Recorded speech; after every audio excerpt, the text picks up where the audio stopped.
Eu quero dividir com vocês hoje 7 conselhos, 7 princípios que tem base na palavra de Deus e vai parecer que é pra gente, mas nada é pra gente. Tudo é para Deus, tudo é por Deus, tudo é para Jesus, tudo é por Jesus. Está escrito na palavra dele que a gente coma, beba, tudo que a gente fizer deve ser para a glória de Deus. Amém? Então, eu queria meditar com vocês nesses 7 princípios. Eu vou pegar alguns versículos isolados da Bíblia, mas eu vou procurar fazer vocês entenderem o contexto, o que está antes, o que está depois. E nós vamos fazer em 2025, nos 7 primeiros domingos do ano, os 7 domingos do recomeço. E cada domingo a gente vai falar mais profundamente de cada um desses 7 princípios aqui. Então vamos começar aqui com o primeiro segredo para ter um ano melhor, um ano de vitória, porque a gente tem que falar de vitória. O que está escrito em Apocalipse? Ao vencedor eu vou dar a coroa da vida. Então a gente tem que vencer o mundo, o pecado, o inimigo de nossas almas, o diabo. A gente tem que vencer a gente mesmo, principalmente a gente mesmo.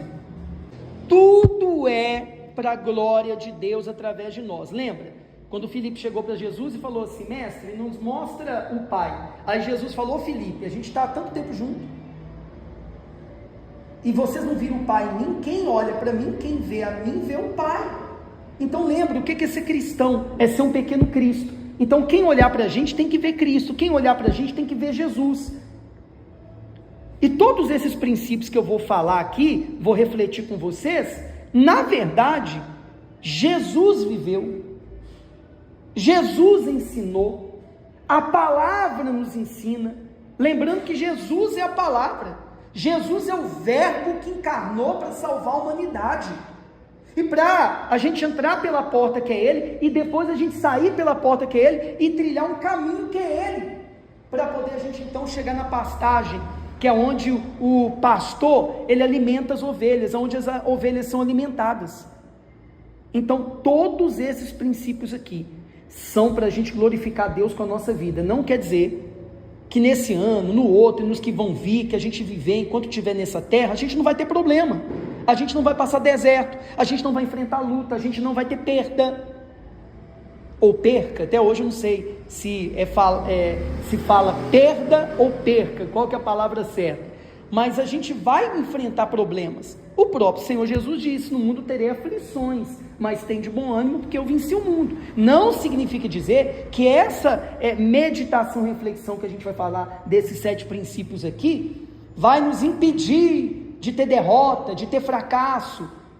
Não, eu não vou prometer para ninguém que vai ser um ano de vitória, de conquista 100%, porque eu não posso fazer isso. Mas eu posso sim falar o que está escrito na palavra, que tudo coopera para o bem daqueles que amam a Deus e são chamados segundo o seu propósito. Então até a maldição vai se tornar em bênção, amém? Até o que era para dar errado vai dar certo, mesmo que dê errado, porque a gente errou, falhou, porque o mal agiu e Deus permitiu, mas até o que dê errado, no final vai ser para o nosso bem, no final vai ser para nos fortalecer, para nos amadurecer. Então isso eu posso falar, como a gente hoje sabe, né, que aquele versículo que Paulo falou: tudo posso naquele que me fortalece, ele nada mais é do que dizer o seguinte: se a gente passar o que for, na falta ou na abundância, na doença ou na saúde, na pobreza ou na riqueza, na dificuldade ou quando está tudo bem, em tudo a gente pode vencer, em qualquer situação a gente pode vencer, porque maior o que está em nós do que o que está no mundo, do que o que está por detrás dos problemas. Amém? Amém. Então, o primeiro princípio que a gente vai meditar nele, eu vou falar, vocês repetem bem alto para ficar gravado na mente. A gente vai viver e a gente vai falar mais profundamente disso a cada domingo dos 7 primeiros domingos do ano. Então eu falo primeiro, vocês repetem, combinado? Depois a gente vai num versículo ou outro, a gente vai refletir, tá bom? Vou ser bem objetivo. Eu falo, você repete. Investir no sono. Investir no sono. Abre comigo no Salmo 4, por gentileza. É um salmo de Davi. E na hora que eu te falar uma coisa aqui, que talvez você nunca ouviu sobre esse salmo, porque a maioria só se apega a esse versículo que a gente vai ler primeiro, Você vai se surpreender. Eu estava meditando hoje para dividir isso com vocês, para a igreja, e isso me surpreendeu, vai surpreender vocês. E tem a ver com o que a gente falou agora há pouco, de estar bem com Deus em toda e qualquer situação, por causa da nossa comunhão, da nossa intimidade com Ele. Salmos 4, versículo 8, primeiro, diz assim, ó, pode ler? É o famoso versículo isolado que todo mundo gosta, né? Em paz também me deitarei e dormirei, porque só Tu, Senhor, me fazes habitar em segurança. Olha para mim, o famoso versículo que o Davi, né, falou: em paz eu me deito, logo pego no sono, pois só Tu, Senhor, me faz repousar seguro. É bonito ouvir esse versículo, né? Mas você sabe em que momento da vida Davi, provavelmente, ele escreveu isso aqui? Vocês lembram de um filho de Davi que chamava Absalão? Esse filho quis roubar a coroa do pai, quis roubar o reinado do pai. Vocês lembram disso? Absalão, nessa época aqui, provavelmente que Davi falou esse versículo que a gente gosta tanto, estava perseguindo o pai. Davi, quando escreveu isso aqui, estava fugindo do próprio filho. Vamos entrar na Bíblia? Vamos fazer um exercício de se imaginar no lugar de Davi? Vamos fazer isso? Vocês que são mães, imagina o seu filho te perseguindo. Será que você dormiria bem? Será que você teria paz para dormir ou teria pesadelo? Meu próprio filho me perseguindo, fazendo injustiça comigo. Já viu quando a mãe e o pai partem e os filhos muitas vezes brigam por herança? Infelizmente não acontece muito isso. É ou não é verdade? Mas imagine isso acontecer em vida. Pior ainda, o Absalão estava lutando pelo reino do pai quando ele ainda estava vivo. Não esperou nem morrer. E nesse momento, provavelmente, é que Davi escreveu isso aqui. Você quer que eu fale por quê? Só acompanha comigo com os olhos, depois volta em mim quando eu pedir. Dos 7 conselhos, o primeiro, que é investir no sono, eu vou colocar mais tempo para falar, porque eu achei muito interessante o contexto desse versículo, que vem antes. Depois o resto eu vou ser mais objetivo. Combinado? Quando você vai no capítulo 3 aí dos Salmos, na minha Bíblia está escrito assim: Davi confia em Deus na sua adversidade. Esse salmo Davi escreveu quando ele estava fugindo de Absalão, seu filho. Não sei se na Bíblia de vocês também tem esse título e esse subtítulo. Então olha só, a gente leu Salmos 4, versículo 8. Antes, aqui no Salmo 3, foi na época que Davi estava fugindo do Absalão. Então, aquilo que a gente leu agora há pouco foi nessa época. Aí no capítulo 4 já, olha o versículo 2, gente. Olha o que está escrito: filhos dos homens, até quando convertereis a minha glória em infâmia? Até quando amareis a vaidade e buscareis a mentira? Dá uma parada por gentileza, olha para mim. Nessa época aqui é que Davi estava dormindo bem, que ele falava que pegava no sono porque o Senhor era com ele. Simplificando esse versículo 2, só olha para mim, deixa que eu vou ler. Filhos dos homens, quer dizer, homens, pessoas, até quando vocês vão converter? Converter é mudar a minha glória em infâmia. Infâmia vem de difamar, de difamação, de mentir a respeito da pessoa. Até quando amareis a vaidade e buscareis a mentira? Aqui Davi está falando, sabe do que? De gente que mentia sobre ele, falava mal dele. Tem gente que, se alguém falar mal da pessoa, a pessoa perde o que, gente? O sono. Sim ou não? Sim.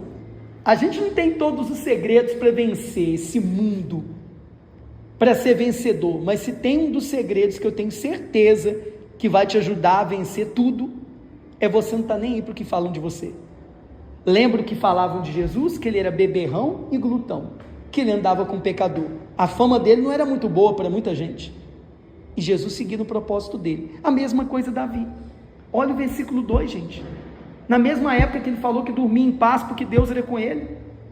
Pessoas mentiam a respeito dele, difamavam ele, o próprio filho. Aí se a gente for para o versículo 4, olha aí: perturbai-vos e não pequeis, falai com o vosso coração sobre a vossa cama, e calai-vos. Gente, eu fiquei meditando nesse versículo. Agora olha para mim enquanto eu leio: perturbai-vos e não pequeis. Isso casa com aquela palavra que fala irai-vos. Vocês podem ficar nervosos, mas não pequeis. Não deixa a ira dormir com você.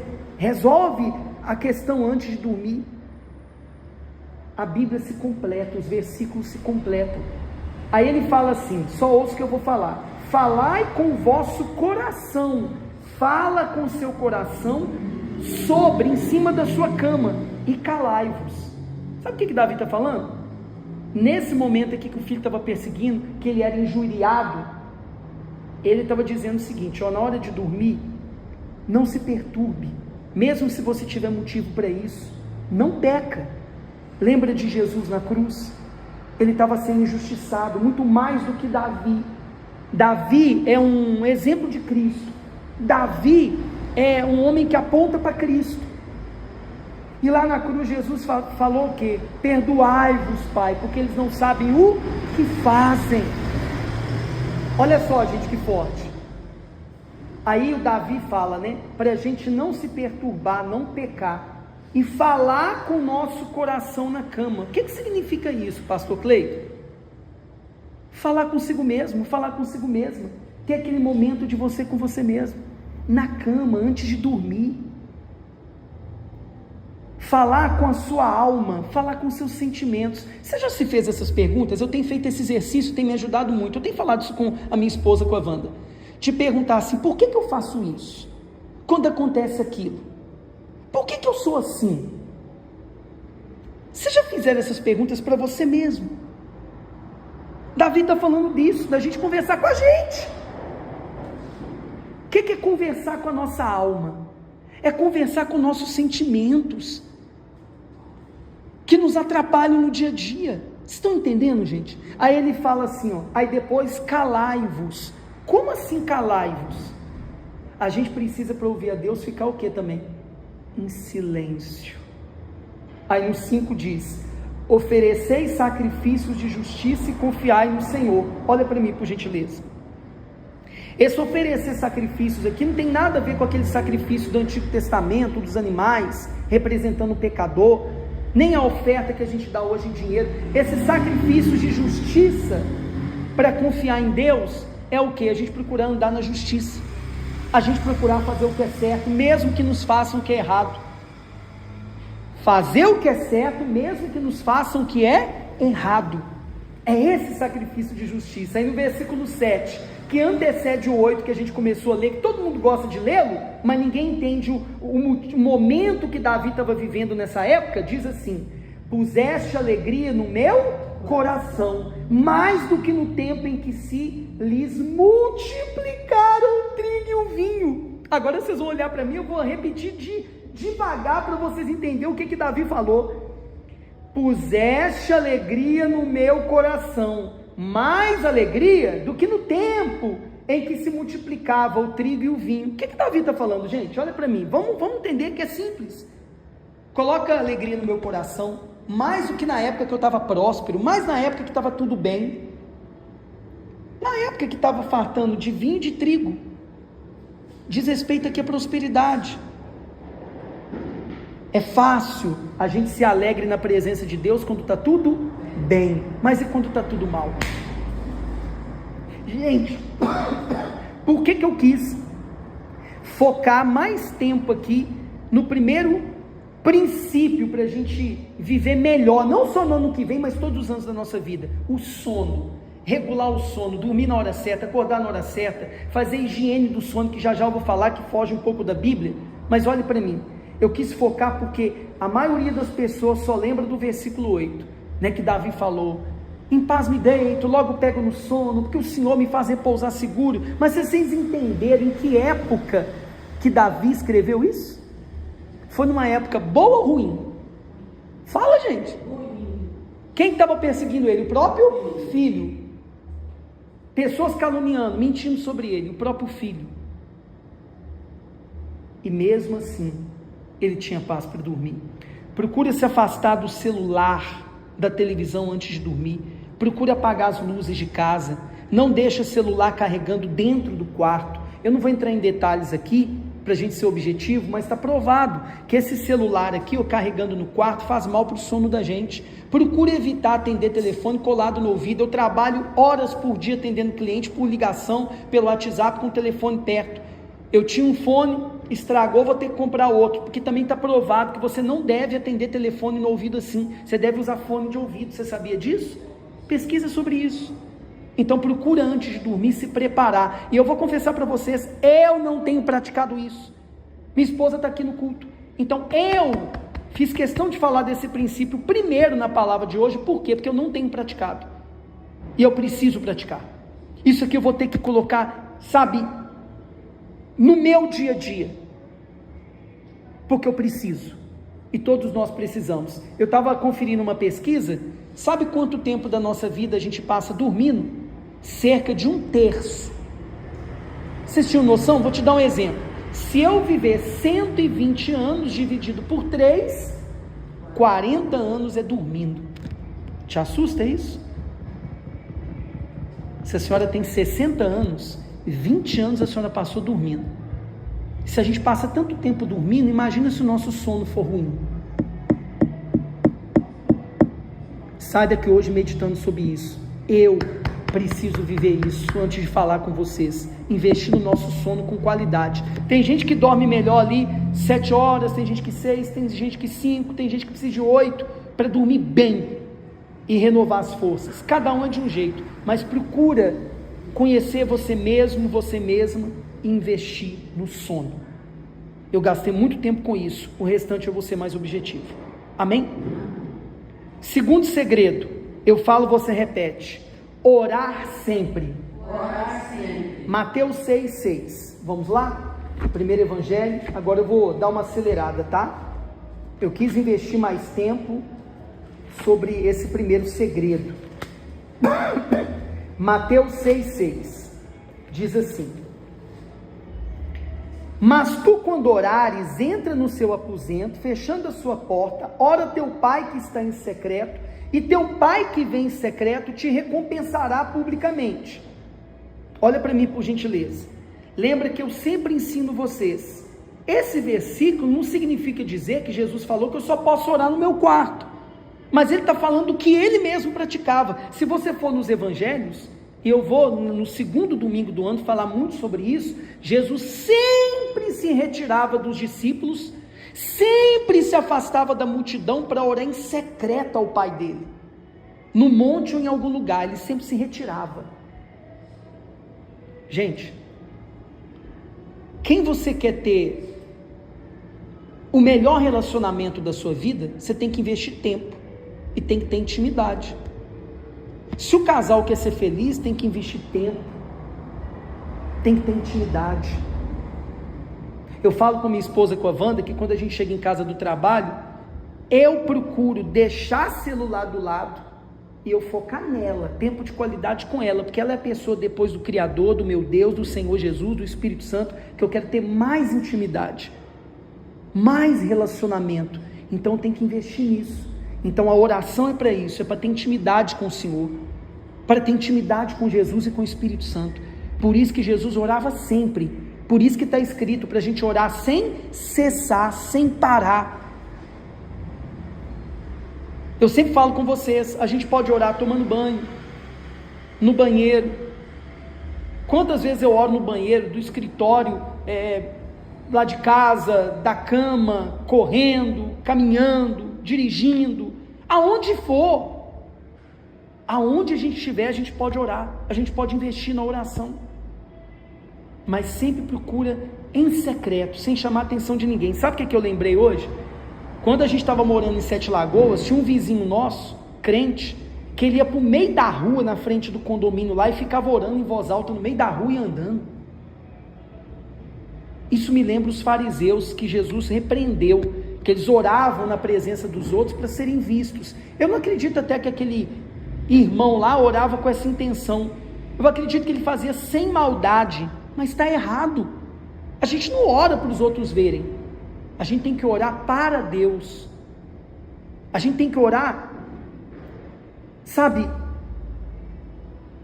em particular, mesmo que a gente esteja no meio de muita gente, seja no pensamento, mesmo no ambiente que a igreja se reúne, você tem que procurar chamar a atenção de Deus, não dos outros.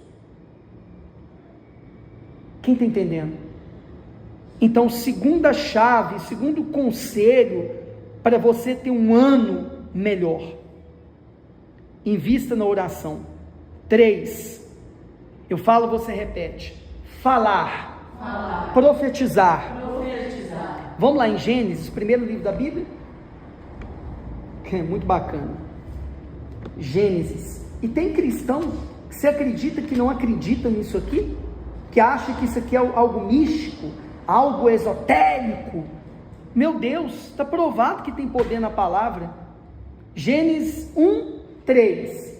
E disse Deus: haja luz, e houve luz.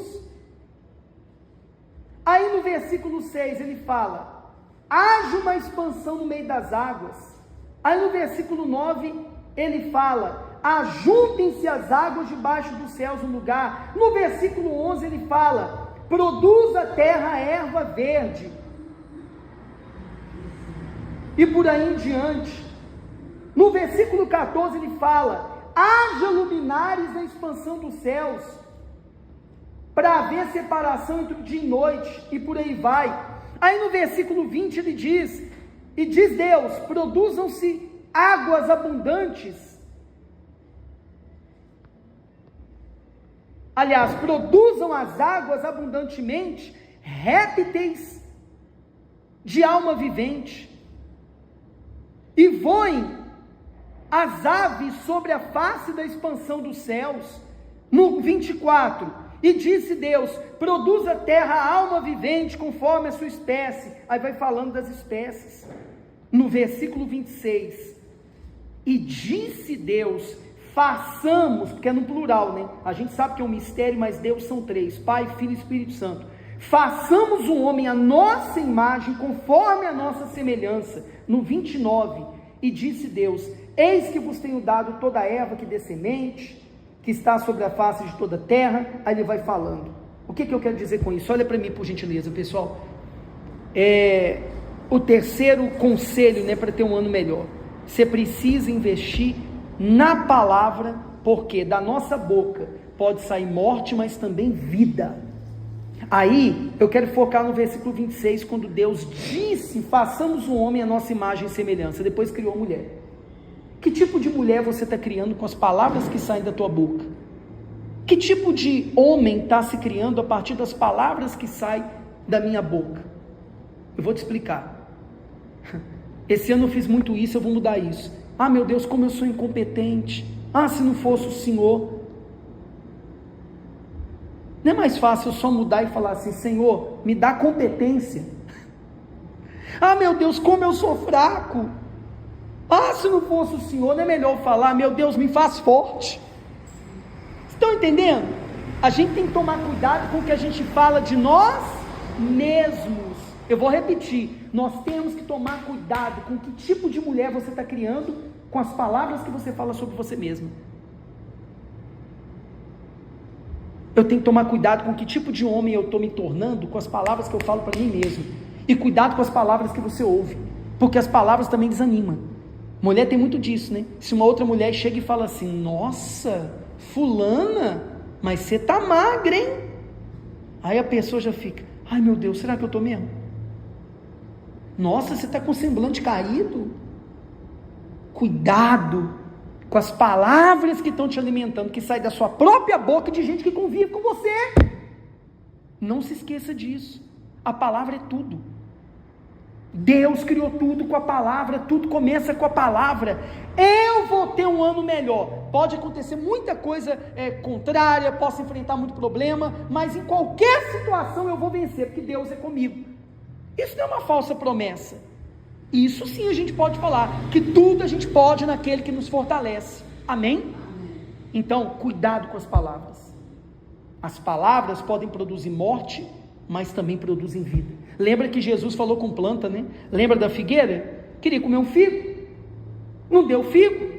Na hora que ele estava passando, falou uma palavra, seca. No outro dia passaram lá, a segunda palavra, estava seco. Lembra quando ele foi para Gadara? Ele estava numa missão de libertar o gadareno, que depois lá ele ficou, e ele pregou naquela região lá, o gadareno. No caminho, eu creio que o mal levantou aquela tempestade, lembra? E Jesus fez o quê? Ele parou a tempestade com a fala. No mundo espiritual, tudo é acionado com a boca, com a fala, com a palavra. Está provado isso, Jesus nos mostrou isso. Como que se expulsa demônios? Com a palavra. Como que se cura enfermo? Impõe a mão, como Jesus falou, imporão a mão sobre os enfermos, eles serão curados, sim, mas também com a palavra. Então lembra, o poder que é na nossa boca, vocês que são mães, para abençoar os filhos, as esposas, para abençoar os maridos. Você destrói pessoas com a fala, mas você também dá vida para pessoas com a fala. Amém? Quarto princípio, para ter um ano melhor. Eu falo, você repete. Escrever. Escrever. Vai no livro de Abacuque, é um livro pequeno, está no Antigo Testamento. Vamos ver quem acha primeiro. Abacuque. Vamos ver quem acha primeiro. Abacuque. É aquela passagem, né? Que fala sobre escrever na tábua. Abacuque 2. Está um pouquinho antes, gente, de Mateus. É melhor ir em Mateus, depois você vem, né? Em Malaquias, vem vindo para trás. Se não achar, não tem problema. Eu quero ser breve. Já está quase meia hora. Eu gastei muito tempo na primeira parte falando sobre o sono. Afinal de contas, um terço da nossa vida, a gente passa o quê, gente? Dormindo. Quarto, então, princípio. Escrever. Vamos lá, Abacuque 2, versículo 2 e 3.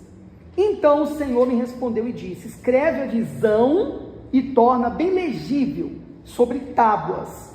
Hoje a gente escreve em papel, a gente também escreve hoje, né, no smartphone, no celular, mas na época eles faziam isso em papiro, né, em peles de animais, em madeiras. Escreve a visão e torna bem legível sobre tábuas, para que possa ler quem passa correndo, porque a visão é ainda para o tempo determinado, mas se apressa para o fim, e não enganará.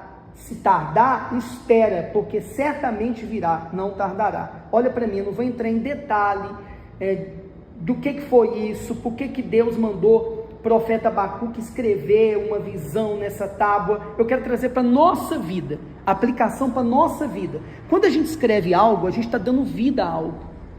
Às vezes a pessoa escreve um livro, ela parte para a eternidade, mas o livro fica aí e alcança muitas pessoas. É ou não é verdade? O que aquela pessoa escreveu. O que você tem na mão aí?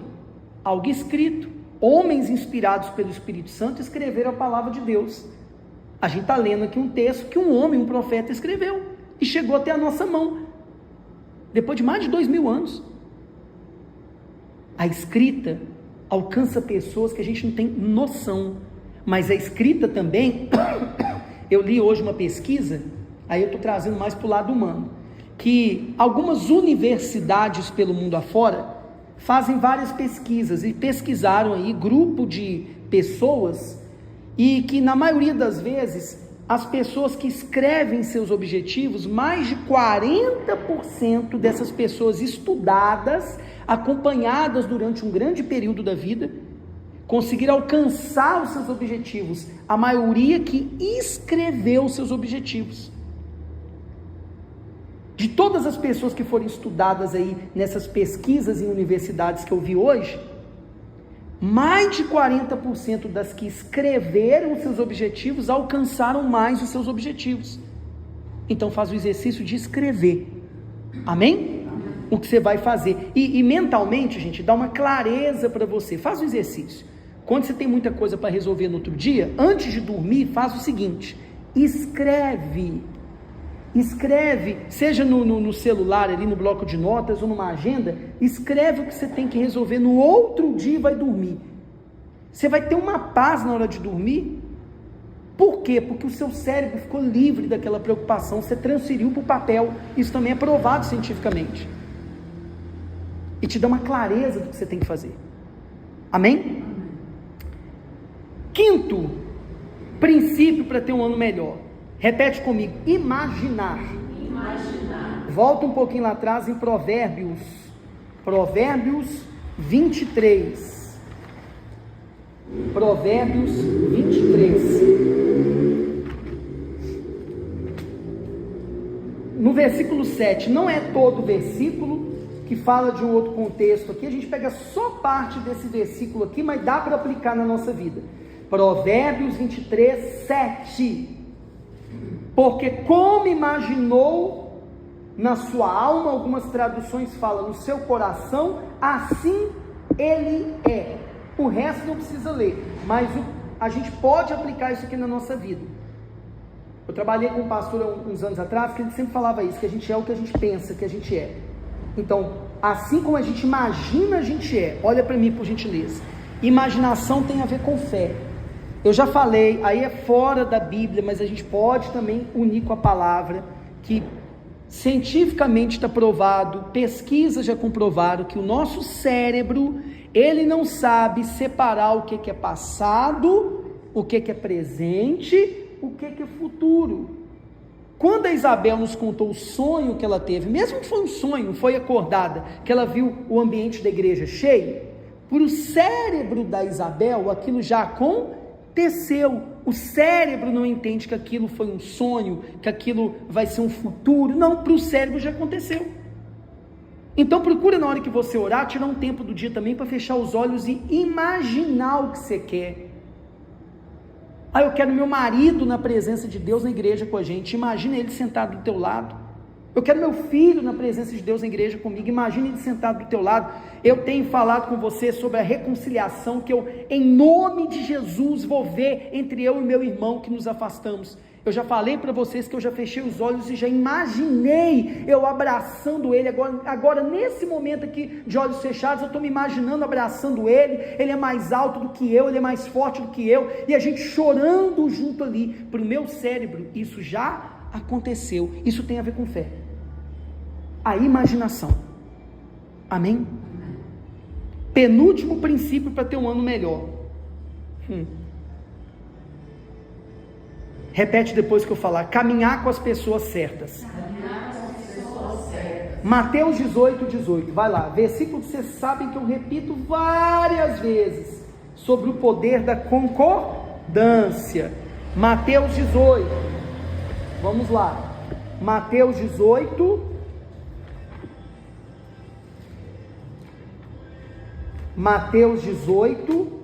versículo 18 e 19, Mateus 18, 18 e 19, em verdade vos digo que tudo que ligares na terra será ligado no céu, e tudo que desligar na terra será desligado no céu. Também vos digo que, se 2 de vós concordarem na terra, 2, acerca de qualquer coisa que pedirem, e isso lhes será feito por meu Pai que está nos céus, porque onde estiverem 20, 2 ou 3 reunidos em meu nome, ali estou eu no meio deles. Que é o que eu sempre ensino, que a igreja é reunião de pessoas, no mínimo 2, em qualquer lugar. Não é à toa que está escrito que Jesus mandou evangelizar de 2 em 2. Está escrito no provérbio que é melhor serem 2 do que 1. Quando um está desanimado, outro anima. Quando um está com frio, outro aquece. Quando um está caído, outro levanta. A Bíblia tem inúmeros exemplos que a gente tem que caminhar com pessoas, mas as pessoas certas. Olha para mim, por gentileza. O mundo hoje em dia moderno chama de networking. Rede de relacionamento, rede de trabalho, é relacionar, caminhar junto com quem tem a mesma fé, os mesmos objetivos, os mesmos princípios. Por isso o poder da igreja. Se tiver que afastar de alguém para ter um ano melhor, afasta. E aproxima de pessoas que vão te levar mais à frente, que vão te aproximar mais de Deus, que vão te aproximar mais dos resultados que você deseja. Amém? Último princípio, tem até um versículo, antes da gente partir para o último, que está em Amós 3,3, não precisa abrir, Amós 3,3, fala lá aquele versículo: andarão 2 juntos se não houver entre eles um acordo. Tem que ter acordo, anda com quem pensa junto com você. Eu dou um exemplo feio, muitas vezes, mas bêbado anda com quem? Viciado com quem? Fofoqueiro com quem? Fofoqueiro. Ou com quem quer ouvir a fofoca, né? Mas se um não quer ouvir a fofoca, aí um não tem fofoqueiro. É ou não é? Então, procure caminhar com pessoas que querem a mesma coisa que você quer. E o último princípio. Eu falo, você repete. Agir em relação ao que eu quero. Mateus 9. Está aí em Mateus também. Vai um pouquinho para trás para a gente terminar. Mateus 9. Versículo 20 e 21. O contexto é aquela mulher hemorrágica que tinha 12 anos que estava com hemorragia. Famosa essa passagem. E eis que uma mulher que havia já 12 anos, que padecia com fluxo de sangue, chegando por trás de Jesus, tocou na orla da roupa dele, porque ela dizia consigo, preste atenção nesse detalhe, porque ela dizia consigo, se eu tão somente tocar na sua roupa, ficarei o quê? Curada. Olha para mim, por gentileza.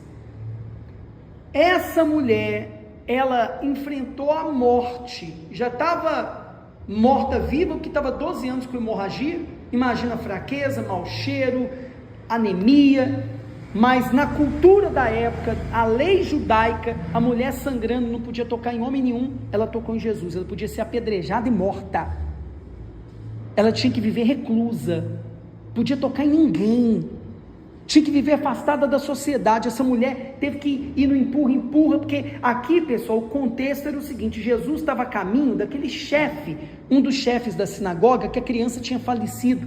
Se você olhar antes aqui, ó, no versículo 18 e 19, está falando isso, estava indo uma multidão acompanhando Jesus, porque o chefe da sinagoga convidou ele para ir ressuscitar a filha dele. Então, no caminho, essa mulher enfrentou a multidão e tocou em Jesus. Mas sabe o que chama atenção? Ela agiu. Jesus não sabia que ela e outras pessoas estavam sofrendo há tanto tempo. O que você imagina? Deus não sabe de tudo?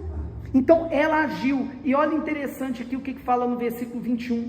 Porque dizia consigo, ela falava para ela: se eu somente tocar nele, eu vou ficar curada. Olha para mim, ela não focava no que ela queria, porque às vezes a gente foca no resultado. Não, a gente tem que focar naquilo que a gente tem que fazer para alcançar o resultado. Ela focou nela, ó, se eu fizer minha parte, se eu tocar nesse homem que dizem que faz milagre, eu vou ser curada. Ela não preocupou nem em falar com ele, ela preocupou em fazer a parte dela. Então tudo que a gente leu antes e meditou antes, se a gente não fizer essa última coisa, que é praticar, que é agir. Lembra lá do cego que Jesus mandou se lavar no tanque de Siloé? Que Jesus cuspiu no chão, fez o lodo, sujou os olhos do cego. Imagina, vamos transportar para a Bíblia de novo? Jesus fazendo um cego andar de onde ele estava, a gente não sabe exatamente a distância, até num tanque, para poder então se lavar lá e enxergar. E se o cego não faz a parte dele? Se o cego não age? Você sabe que essa palavra é ação? Se você juntar a palavra oração, é como se juntasse orar e agir. Então, não adianta orar. Muito crente evangélico vive de oração, mas não age de acordo com o que pede. Não foca naquilo que você quer, mas no que você tem que fazer para alcançar aquilo. O processo, a nossa parte, a gente pode controlar. Aquilo que a gente tem o domínio, o nosso esforço, a nossa dedicação. A salvação é gratuita, foi pela morte de Jesus na cruz do Calvário, é pela graça, mas os resultados do dia a dia, até a santificação da gente, a gente que foge do pecado, é a gente que resiste ao diabo, é a gente que resiste às tentações, é a gente que faz muita coisa para se santificar, é a gente que tem que fazer muita coisa depois que a gente recebe a salvação pela graça, no dia a dia. Guarda isso.